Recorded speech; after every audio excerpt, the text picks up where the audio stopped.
It's that time again. The annual conference of the American Society of Ag Consultants, otherwise known as ASAC, is going to be held in Fort Myers, Florida, this November 4th and 5th.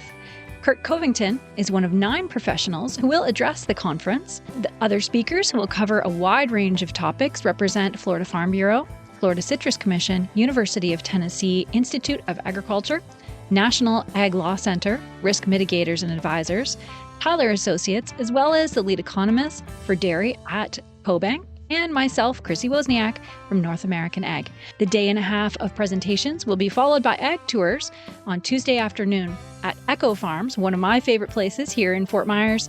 Attendees will experience farming at its most creative, with unique demonstrations, plants, and techniques being used to help farmers and urban gardeners in developing countries. A second tour at Echo will showcase simple technologies that can improve food, water, and shelter for millions of people. A third tour of a hydroponic grower is also being planned. For more information and to register, visit www.agconsultants.org. That's www.agconsultants.org. See you there.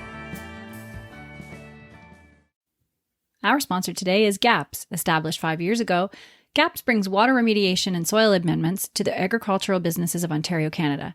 Phosphorus runoff is a big deal. This company coordinates and facilitates grant-based projects that are built to test new phosphorus removal products on an ongoing basis.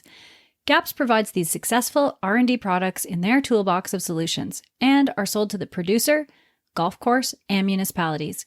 Their goal is to help build better soil and to manage water without the use of chemicals.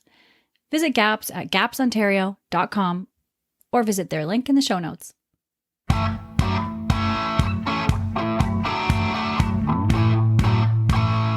Hi, and welcome to the North American Ag Spotlight. I'm Chrissy Wozniak. My guest today is the founder of TECC Agriculture, which is an agriculture services and technology company based in Northeastern Ontario. They help farmers manage uncertainty and stress by remotely monitoring their field crops and connecting them with timely agronomic advice using ag tech and dirt bikes. From New Liskeard, Ontario, Canada, I would like to welcome Ben Schapelhouman. Welcome, Ben, and how are you today? Chrissy, I'm doing fine. Happy to be here. Yeah. So can you tell me a bit about your background and how you got into a career in ag in the first place? Oh, I was born into ag. I grew up in a dairy farm and always sort of done it. I think it's a genetic defect. It's also addictive. You can't get away from it, but done this always. Originally farmed myself probably 20 years ago, and then moved to a different part of Ontario, up here in Northeastern Ontario, to run like I'm a corporate grain farm. It's like a 10,000 acre type cash crop grain farm in a cooler season area up here. We're growing Western Canadian crops, really, but in Ontario. Right? Canola and wheat are our major crops up here. And so that's how I arrived up here. And after a few years running this commercial grain farm, started my own crop consulting business. That was about 10 years ago, I suppose. So we give farmers advice, agronomic advice. Crop scouting is a big part of what we do here. Mm-hmm. That's great. And the technology available to producers is mind-blowing these days. And, from drone footage and satellite imagery to mobile apps that identify diseases and insects. But what you do, in fact, bridges a gap. So tell us about what TECC Agriculture does. Yeah. So when we're advising growers, looking for problems in the field, we're already using satellite imagery. We've used drones ourselves here in the past, still do. What they're good at is seeing a big picture, sort of like NDVI satellite imagery. It's great at seeing a big picture, but it's post information. It's after the fact information. It's almost like yield monitor data in a sense, is what already happened. And that's really useful, really useful for making management decisions for the future. But we're trying to make decisions immediately that have an impact now that aren't too late. So in the field of crop scouting is what's going to happen. What do we see developing? That's what's really important. And so We're trying to bridge that gap between satellite imagery, aerial photos, and something you would see down on your hands and knees. And so that's what we're experimented with and worked with in the field locally last year, and are expanding out this year, which is in the field imagery, high zoom imagery, sort of like Google Street View, but higher definition, higher zoom. So something you would see from your hands and knees. Is that a flea beetle? Good. What type of flea beetle is it? That's what we're trying to be able to see with this imagery, and so far so good. So it is like drones, but it's very close to the ground. And sometimes even in the ground, we're digging around and there's imagery from, what's below the surface too, right? And that's just something we've not successfully been able to do from way up high in the air. Wow. So how does it work? So is it a camera on a helmet, or what? How does it work? It's a bunch of cameras on sensors on electric dirt bikes. And so we're trying to get imagery. We're really trying to put the agronomist or the grower in the field, right? So it's about productivity. It's about record keeping, but we're trying to put the grower in the field, or put me in the field even, right? Mm-hmm. And so we've got some imagery that is, taking a broader picture from ground level, looking out, seeing, okay, is the crop lodged? Is it generally looking good? General imagery. And then there's sort of outriggers on the bike looking down at plant populations. And this is from about 3 feet away. So we're looking down and looking into the crop very, very closely. Right. Yeah. So why not just use UAVs? Yeah. Like I said, they're great at the big picture, but there's some limitations with them. And one of them is actually prop wash or down wash. If the drone gets very close to the crop, it's disturbing blowing the leaves around, scaring off insects and so on. So that's an issue. And then just, to get a good enough camera with a good enough lens is heavy and expensive. And so that's an issue. Licensing and regulations are yet another issue. Whereas with the dirt bikes, we can send summer students into the field, and they seem to really enjoy it. We send summer students into the field. They're light. These are much lighter than gas bikes. And so those are kind of the reasons. And like I said, too, sometimes we need to get into the soil, right? Like what's happening below, the crop's not emerging. Why? Right. And so even imagery of that's helpful. That drones just can't do. It's the boots on the ground effect. Right. Yeah. And like you just said, you use electric bikes, not gas bikes. And I guess that would be quieter too. Yeah, quieter. There's a whole host of reasons actually that they weigh half as much as a gas bike. Easy to operate. Mm-hmm. Sort of a combination of an electric or of a dirt bike, a mountain bike, and a scooter. These things, we were actually standing up on them, and we're driving down the sprayer tracks, right? Or between the rows.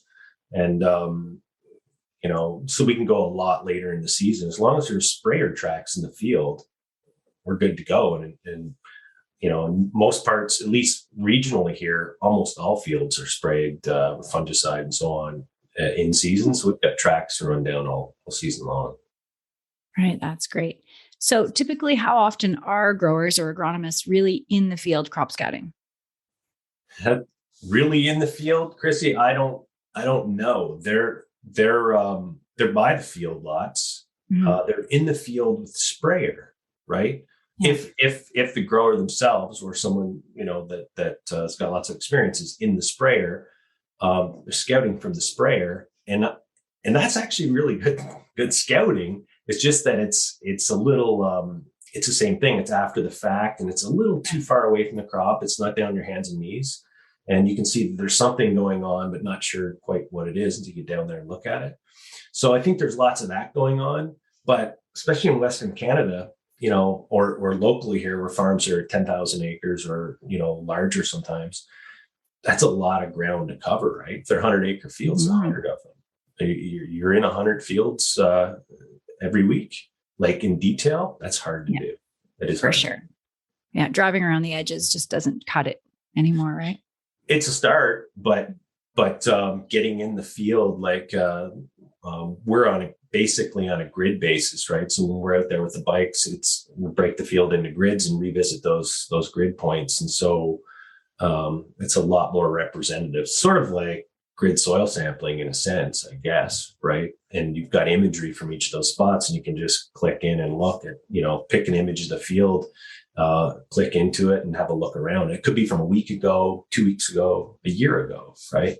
And whatever. And so you're able to cover just more of the field, get a better feel for what's in the corner, not just the edge sort of thing. Yeah. Yeah. And so does the software integrate with common software that's already being used by farmers? Yeah, we're working on it.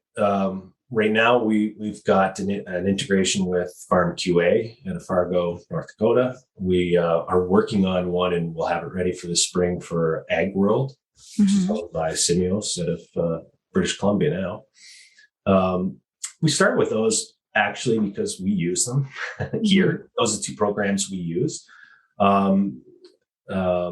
There's another one, Crop Scouter, out of Saskatchewan that we're trying to get integrated with, and lots more. But I really want to hear from input suppliers or growers, anyone that would be interested in this, and find out what they want to integrate with. Right? What are they already using? Where do they want to see their images or link through to them?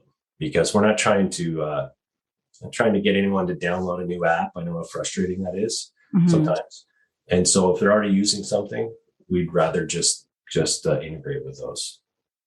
Yeah, that's really useful, especially with data overload these days. You don't want to be checking in 10 different places to try to make one decision. Yeah, I don't know. Yeah. So how does the logistics work? Does your team travel around to farms, or do you have local teams set up in various locations? How does that work?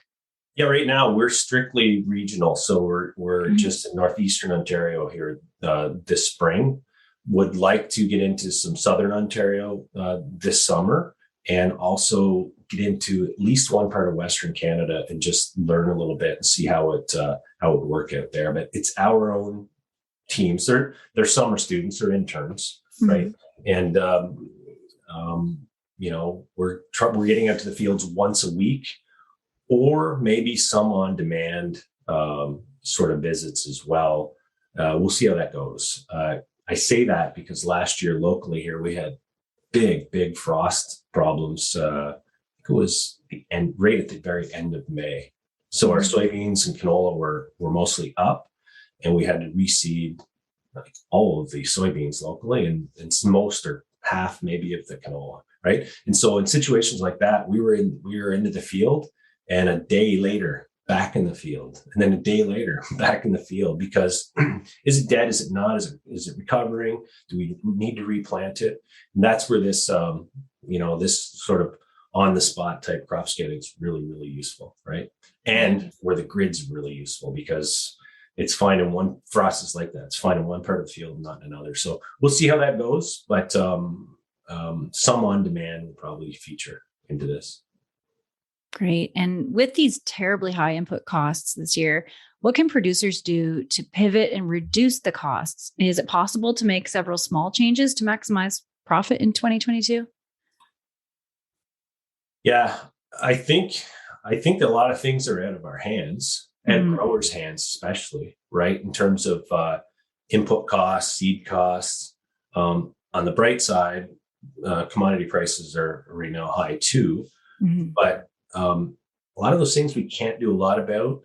What we can do a lot about is management, right? So it's not tied to inflation, really, right? Yeah. To a certain extent, it is. Labor's hard to get, but management is really, really going to matter. So it's a matter of getting the most out of what we have this year. So, in the past, I think of oats. We grow a lot of oats locally here. Oats in the past weren't worth much. It was a low input cost crop, and you could afford to make some mistakes because the implications weren't all that serious. But now, if we're on some crops, $1,000 an acre plus $1,500 an acre, whatever, even a 5% change in yield with the same inputs is very, very significant. It's an order of magnitude bigger impact than the cost of, say, crop scouting, right?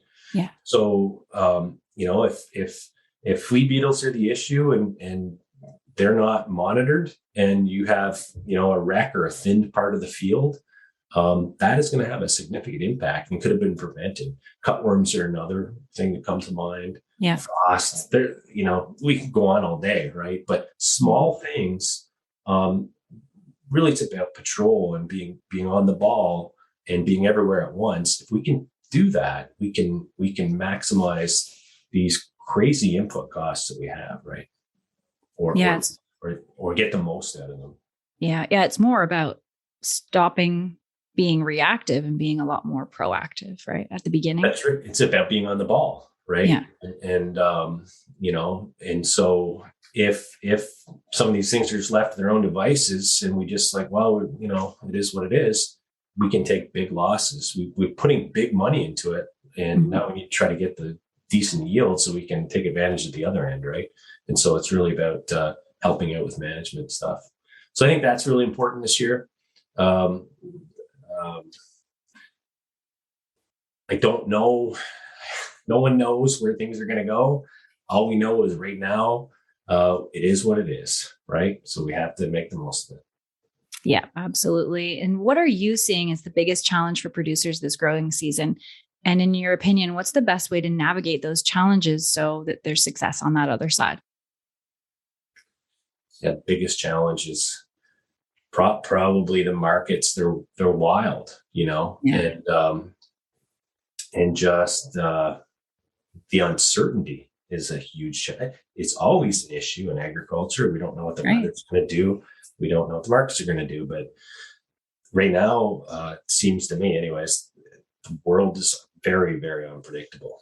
Yeah. Maybe I'm politically naive. I don't know, but the world seems unpredictable to me. And so I think that's a big issue with growers. What to grow is probably already decided, right? So we have to make use now of what we have and maximize what's out there.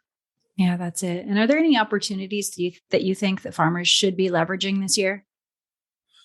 Other opportunities? I think that, labor is always an issue, right? So it's always in short supply. I think that if there's a way to kind of leverage the rest of the industry for advice and this sort of thing. So if they have agronomists that they can work with, and they might be sales agronomists, they might be private agronomists, they might be their own employees that they can get out there, but anybody they can use to leverage and give useful and timely information is really going to help, right? And so that's kind of where we're driving as well here is, if you think about it, crop consulting or agronomy, at least that we're working with growers, is all about trust, really. It's a trust business, right? And so I'm not going to give advice to a grower in Western Canada or Southern Ontario, way outside of my region here locally, or maybe in the US somewhere. I don't have local expertise, and so what we can do is provide a snapshot in time, and growers can see it themselves, or their agronomists can see it and advise their own growers based on the information, right? So it's really about making use of lots and lots of different people that trusted advisors and people growers trust, and because they know them, right? Yeah, those are really great points. And so think about what you've learned over the pandemic that made your company stronger, more agile. What are some of those things that you learned through the last 2 years? I relearned some lessons that I learned a long time ago, which is to be a little more self-reliant, okay, and a little more, try to diversify a little bit. I learned a lot. I don't know if people remember this in Canada, but mad cow disease back in 2003. Right. I actually had hundreds of beef cattle at the time. Wow. And so it was a wild ride as well, right? But I learned to not maybe get over reliant or too focused on one thing, because it can leave you a little bit exposed. And same thing with COVID, right? That's one thing I learned is to just spread out a little bit and have a few irons in the fire. And that's what you can do with a variety of different crops in some parts of the world. I guess that would be one of the major things. The other, though, is there's a myth, I think it's a myth, that farmers are a little bit slower to accept technology, a little bit wary of it. I don't know that that's factual, That's it. I don't see that at all. I see them embracing it. I just don't see it. So during, at the beginning of COVID, we were all on Zoom and so on. And I saw no difference between farmers or anyone else. It was a tool, a solution. Everyone used it when it suited them. Right. And so I think farmers, if technology is useful, yes, will adopt it. If it's shiny and new and expensive and doesn't do anything, they won't. These are no fools. So, that's something that became more obvious. Yeah, that's great. So how can people find you? They can find me on TECC.Ag, which is TECC. That would be the best place. And on social media as well. That's very good. And are you looking to add dealerships or companies who can offer your service? Is that something that you're looking for too? Yeah, I think we'll do that mostly through partnerships with crop input suppliers. Nice. As we roll out here, we'll they're trying to provide a service or some value add to their growers. We will probably provide this service through input suppliers or large farms. We'll see how that goes. Like I said, we're in Northeastern Ontario this year and getting into a couple pilot markets to see how things go, but that's our expectation. Right. And that's smart too. Those are the guys that know best what needs to happen when they see the data. So that makes sense. It's a bit of trust too, right? Yeah. So growers know who they've worked with before in the past, and they'll take advice from these guys because it's worked for them well. And so that's what we're going to work with too. Mm-hmm.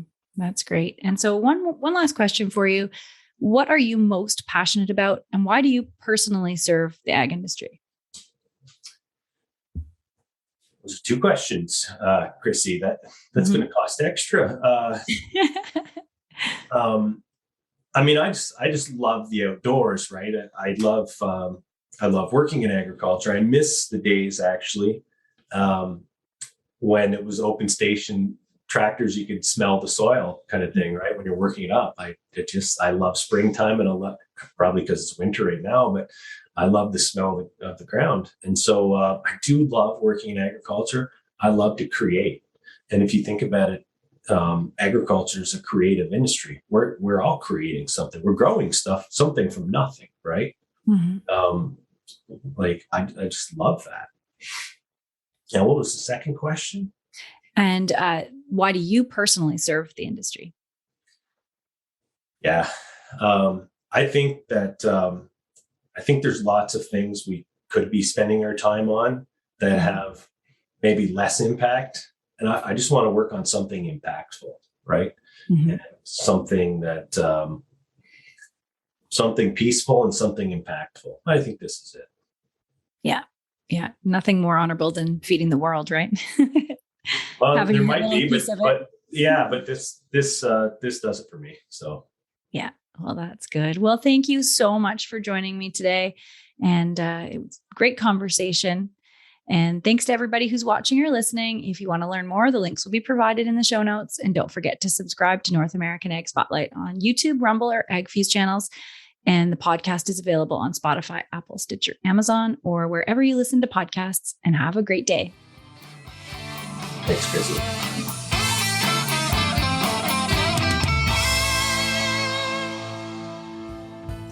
Thanks so much for listening to today's Ag Spotlight episode, where we put the spotlight on people and companies doing great things for the agricultural industry.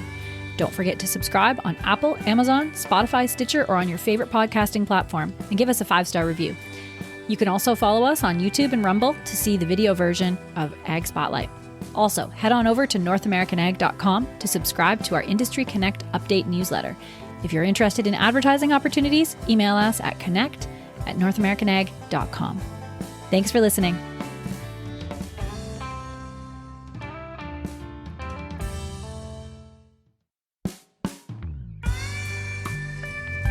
Our newest podcast by North American Ag is called What Color is Your Tractor? The stories behind the ag brands you love and the ag brands you love to hate. Hosted by me, Chrissy Wozniak. We take a deep dive into the companies that have built modern agriculture. Subscribe on your favorite podcasting platform. Go to whatcolorisyourtractor.com. Available on Apple, Amazon, Spotify, Stitcher, or wherever you listen to podcasts.